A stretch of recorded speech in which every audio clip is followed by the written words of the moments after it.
Ingénierie de construction et d'aménagement, étude sur l'évolution des métiers du secteur. Le secteur de l'ingénierie de construction et d'aménagement est en forte croissance, avec 130 000 salariés en 2023 qui se projettent à 150 000 salariés d'ici 2030, soit 20 000 créations d'emplois et un chiffre d'affaires de 22 milliards en 2023 qui pourrait atteindre 30 milliards sur une croissance annuelle de 4% du chiffre d'affaires. Les transitions réglementaires environnementales et numériques exigent de nouvelles compétences.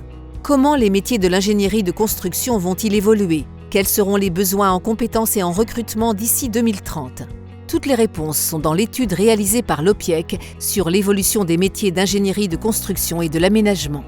Ingénierie de construction et d'aménagement, de quoi parle-t-on ? L'ingénierie de construction et d'aménagement regroupe des sociétés d'ingénierie indépendantes intervenant dans le domaine du bâtiment et des infrastructures.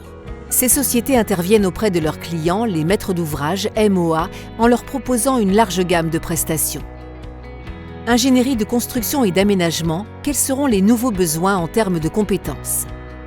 D'ici 2030, de nouvelles compétences deviendront indispensables autour de 4 grandes tendances clés. Les professionnels du secteur devront notamment être capables de conduire la transition environnementale et la décarbonation de la construction. Ils devront également gérer la transition numérique, comme le développement du smart building et de l'ingénierie collaborative. Il faudra aussi maîtriser les évolutions réglementaires, notamment la réglementation environnementale 2020.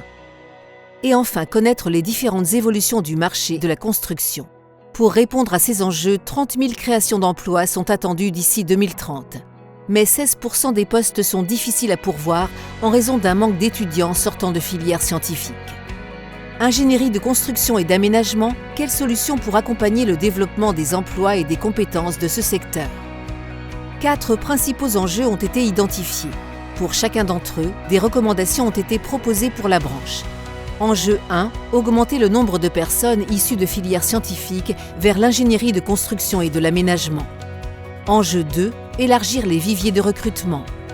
Enjeu 3, favoriser la formation des salariés du secteur sur les compétences à acquérir liées à la transition environnementale. Enjeu 4, sensibiliser les entreprises du secteur à la nécessité de s'approprier et de former les salariés aux compétences numériques. Vous voulez en savoir plus ? Découvrez l'étude réalisée par l'OPIEC.